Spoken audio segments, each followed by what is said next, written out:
Разве тебе не кажется порой, что мир разрушен? Как будто что-то не так, словно что-то неправильно. Вначале Всевышний создал мир, чтобы он был полон добра. Но мы ослушались Бога, выбрали свой путь, который увел нас от Него. Мир разрушился, и мы вместе с ним. Священное Писание называет это грехом.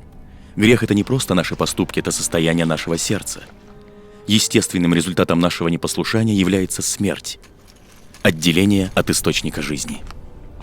Мы чувствуем это отделение от Всевышнего, когда испытываем чувство вины, стыда и греховности.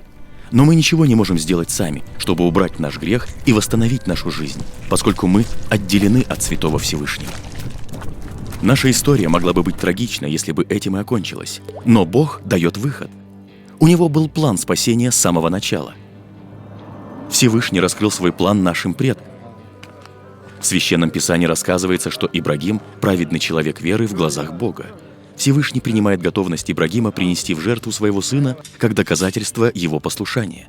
Всевышний дал Ибрагиму барана, чтобы принести его в жертву вместо сына. Всевышний справедлив, а мы за наши грехи заслуживаем смерти и отделения от Него. Но Бог также любит нас. Он хочет, чтобы мы получили вечную жизнь с Всевышним в раю.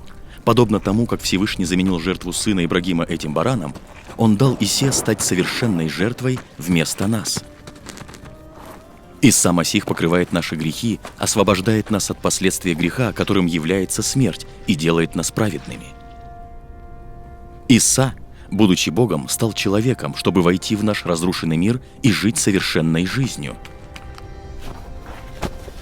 Когда Он умер, Он принял на себя наш позор и наказание. Он умер смертью, которую заслуживаем мы.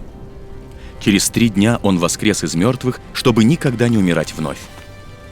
Это благая весть из Священного Писания. Всевышний дал нам возможность вечно жить с Ним. Когда вы верите в то, что Бог сделал для вас через Иису Масиха, Он заменяет ваш позор честью, вину праведностью. Священное Писание говорит: «Ибо возмездие за грех – смерть, но дар Божий – это жизнь вечная в Исе Масихе, Господине нашем». Но подарок станет твоим, только если ты его примешь. Ты можешь сделать это в любое время через молитву. Господь Иса, Ты открыл себя мне как жертвенный агнец для моих грехов. Пожалуйста, прости мои грехи и дай мне вечную жизнь. Спасибо. Я принимаю Тебя как моего Господа и Спасителя. Возьми под контроль мою жизнь и сделай меня таким человеком, каким Ты хочешь меня видеть. Аминь.